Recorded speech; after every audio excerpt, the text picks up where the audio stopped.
o duplo grau, uma questão que também ficou. Como que nós vamos resolver essa questão do duplo grau? Ou a gente vai adotar essa tese, olha, nós vamos usar a informatização, a inteligência artificial como mecanismo preventivo e não propriamente mecanismo de efetiva decisão, né? Mas se for para um mecanismo também possibilitando uma decisão efetiva do juiz, como que nós vamos ficar com o duplo grau ou o terceiro grau? Nós vamos elaborar mais de um algoritmo, nós vamos pensar numa pluralidade de possibilidades algorítmicas, um algoritmo para primeiro grau, um algoritmo para segundo grau, um algoritmo para o supremo. Como que a gente vai trabalhar essa questão do algoritmo em função? Porque qual o sentido de um algoritmo, o mesmo algoritmo, primeiro e segundo grau, se ele vai dar a mesma resposta, né? Porque se o algoritmo ele vai repetir em segundo grau o que foi decidido em primeiro, né? Então, nós temos aí como que o candidato pensaria a respeito do duplo grau, ou do triplo grau, né? Como que nós vamos fazer com o duplo grau?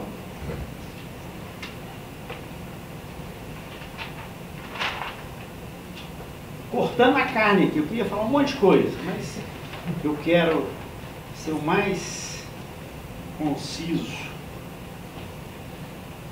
Aquela questão, professor Roberto, da inescrutabilidade, né? Fala. Professor, eu confesso que eu anotei para não errar. Inescrutabilidade do algoritmo, como é que chama? As redes neurais. Né?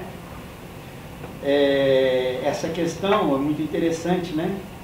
Aqui anotei com né? Uma lógica que não é explícita, né?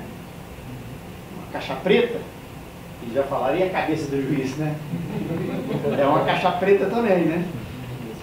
Mas com a própria questão que o candidato se propôs dos requisitos do 489. Aí, nos 489, talvez só desse para atender o 489 do CPC através de um sistema de árvore, né?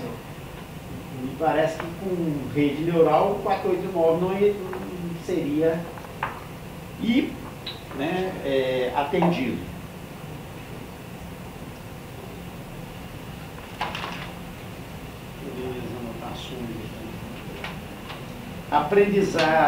Aprendizado de máquina, que o candidato propõe aprendizado automático, né? Aprendizagem automática, né? Também, quem sabe, maquímica, aprendizagem maquímica, né? Porque aí enfatizaria mais do que o autossenso, que é de máquina, né? Não é automático. Pensei, né, nessa outra, acho que concordei com a sua ressalva contra o nome. Uma outra questão que eu vou colocar para o candidato que inclusive dá também uma parte, a página 88, o Pérola, que suscita a questão, né? Eu lembro a professora Adriana, quando fala nisso, de adjudicar da sentença, a adjudicação, como é que é o termo? Como sentença, decisão como adjudicada, como que eu vi uma expressão no texto da professora Adriana aqui? Mas é o fato que o Perman coloca que existe uma questão de autoridade na decisão, tem inerente à decisão um componente, por mais que o professor Levi-Streck nos ouça, mas existe um componente de autoridade que num certo momento, resolve a questão decisória jurídica, porque você tem duas possibilidades ou mais interpretativas e que a legitimação acaba se fazendo pelo fato de ser, acaba sendo uma decisão de autoridade, porque não vale qualquer decisão de autoridade, evidentemente, né? Tem que ser explicitada, mas não tem, e o próprio Perelman reconhece isso. Vi um artigo recente do professor Manuel Atiense, que ele fala a mesma coisa, que do ponto de vista jurídico, do ponto de vista estritamente jurídico, isso não pode ser desconsiderado numa teoria jurídica, né? Pelo menos para distinguindo do âmbito moral, né? Puramente moral. Então o professor Atiense falou isso, o Perelman também está até citado, né? Essa questão da autoridade, o professor Zé Renan, né? Professor emérito, que falou aqui que está trabalhando com as questões de inteligência artificial, que está começando na medicina. Com a inteligência artificial na medicina. Eu participei de uma mesa, há uns 3 meses atrás, com um professor que é um dos maiores autoridades de inteligência artificial, acho que até no Brasil, talvez o professor Roberto conheça, Nívio Ziviani. Ele, inclusive, acho que ele é sócio da Google, né? Ele que desenvolveu, lá que vendeu para a Google aqui. A Google tem em Belo Horizonte um centro de desenvolvimento, acho que graças a ele e os outros professores, né? Ele está desenvolveu o professor Ziviani com a equipe lá, desenvolveram um algoritmo para a medicina, para um grande hospital paulista, Beneficência Portuguesa, no CTI, um algoritmo do CTI. Mas assim, impressionante, eles decidem lá, entra o paciente no CTI, joga um dado, às vezes com a pessoa com um quadro assim, péssimo, fala, esse aqui não vai sair vivo do CTI. E o algoritmo fala assim, esse aqui vai salvar. E o outro que sai muito bem, entra muito bem no CTI, e o algoritmo fala assim, esse aqui não vai morrer. Assim, é um negócio, e diz que está assim, impressionante, que eles estão vendo com o acerto de trabalhando isso com vidas humanas, né? CTI. O CTI da Beneficência Portuguesa. Então nós temos que aprender também com a medicina, né, professor Zé Renan?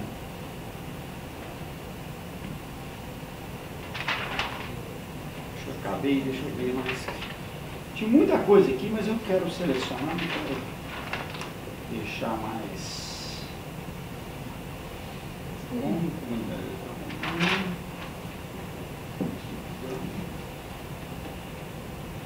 Uma coisa aqui. Essa me parece, eu achei muito interessante, mas parece que não ficou muito explícito no trabalho. Eu achei assim um ovo de Colombo brilhante, mas eu achei que foi explorado pouco do candidato no que toca a possibilidade do algoritmo, né, e sem excluir o juiz, ele apresentar uma minuta de decisão, né, uma minuta de decisão para o juiz, e o juiz vai simplesmente homologar a decisão, mas ele tem que homologar a decisão. Como o juiz, por exemplo, faz uma homologação de acordo, né? Ele homologa, ele vai ter ali a participação. Agora, se o juiz não concordar com aquela decisão, aí sim ele tem um ônus da argumentação.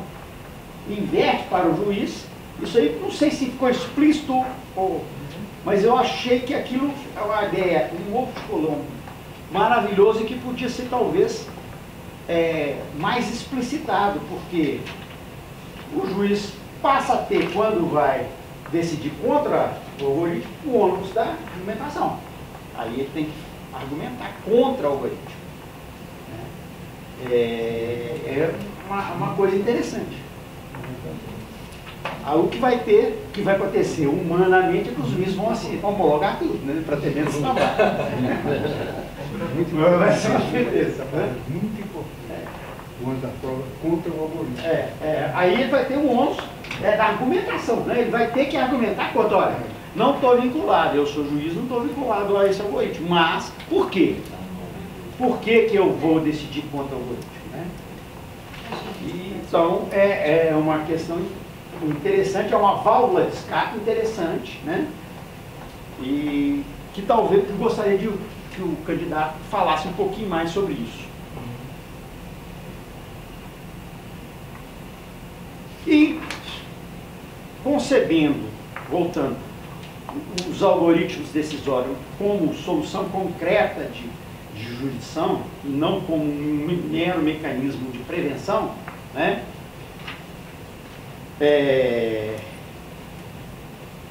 A questão da evolução da jurisprudência, né?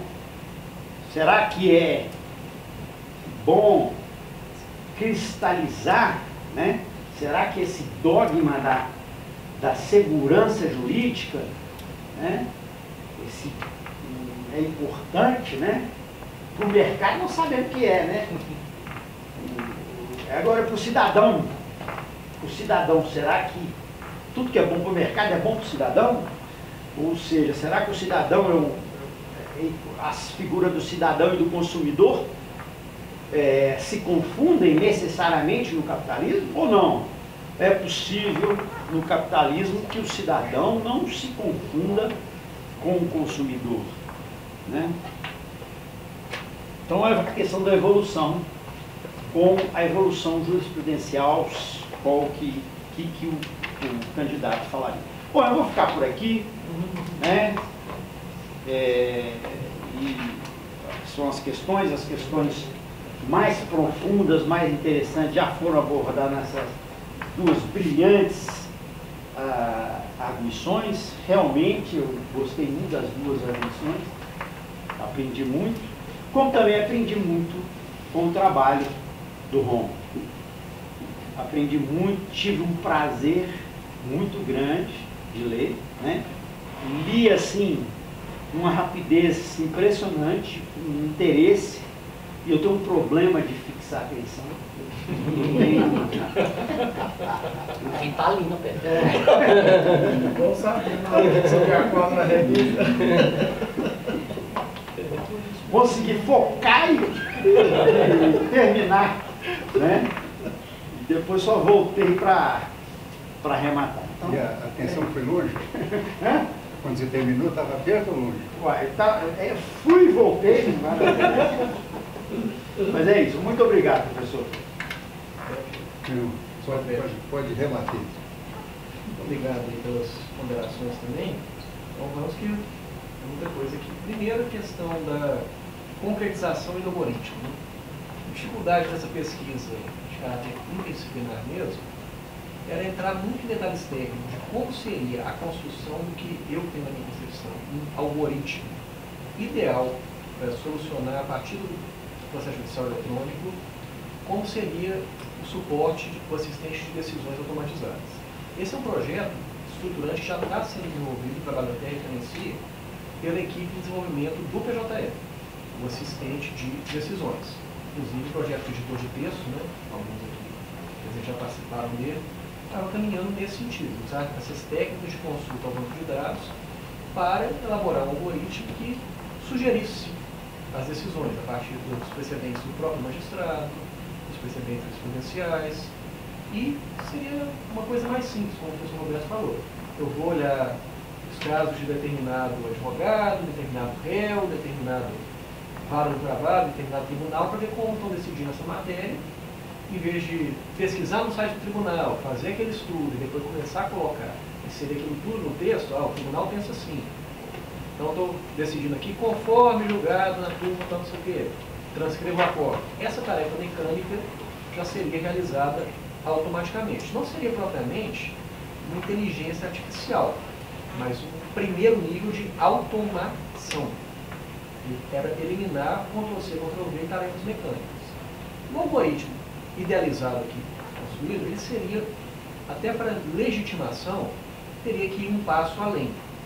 Ele teria que, sem esse input prévio, mostrar, para eliminar esse problema do solipsismo do programador, mostrar não apenas uma visão parcial, não é simplesmente replicar a caixa preta já existente na cabeça do juiz. Isso não é inteligência artificial, é simplesmente uma automação que já ajuda bastante, mas é tão somente a concretização do processo de passagem de bastão dos assistentes, dos estagiários, de quem o magistrado delega esses 6.000, 8.000 casos, e formamos uma equipe competente, que cada um deles, na medida da sua potencialidade, vai contribuindo com diferentes etapas para a elaboração do trabalho.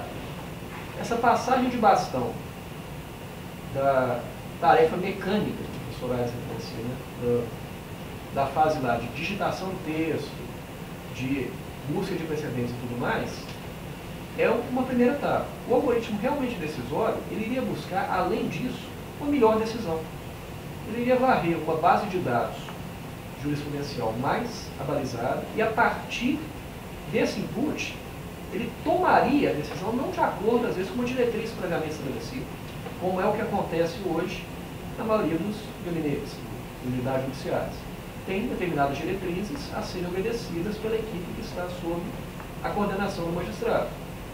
Esse algoritmo já teria capacidade de, a partir do input de dados, fazer esse processamento dos dados e sugerir a minuta de decisão. O papel simbólico lá do Perelman, também levantado, da autoridade da decisão, ele nesse primeiro momento funcionaria análogo ao que já existe hoje.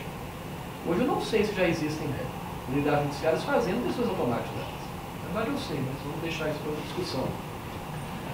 Mas o que acontece hoje é, enquanto tiver o papel da autoridade do magistrado, seja a decisão produzida automaticamente por estagiário, por assessor, se ele validou a assinatura dele, ok.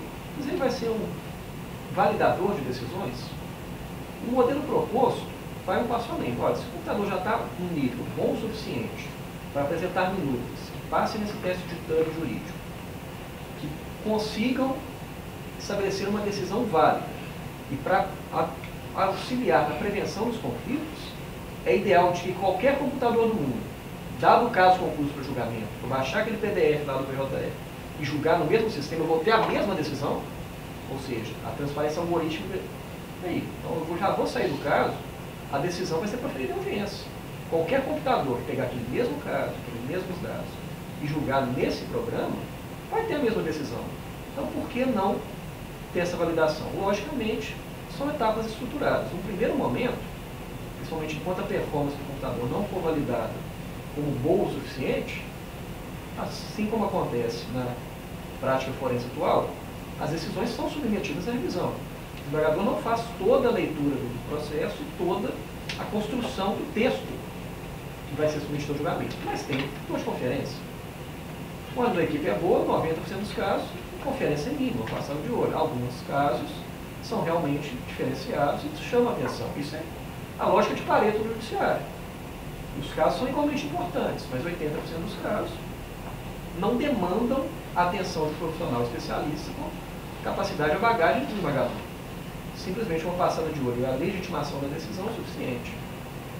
Mas a partir do momento que o algoritmo pode ser construído para ter esse processo decisório com uma bagagem informacional maior do que qualquer magistrado, uma capacidade sobre-humana, o Usain Bolt não consegue ganhar de um carro 1.0 dependendo da distância. Não é demérito nenhum para ele. São tarefas diferentes e essa frase aqui é genial. Foi levantada aqui. Na indústria, o robô é mais eficiente que o ser humano. É exatamente o problema atual do judiciário brasileiro, que é responder a uma demanda em escala industrial. Se for responder em escala artesanal, com certeza a qualidade das decisões, se forem sempre proferidas por magistrados profissionais capacitados de fazer um excelente trabalho, vão ter obras-primas.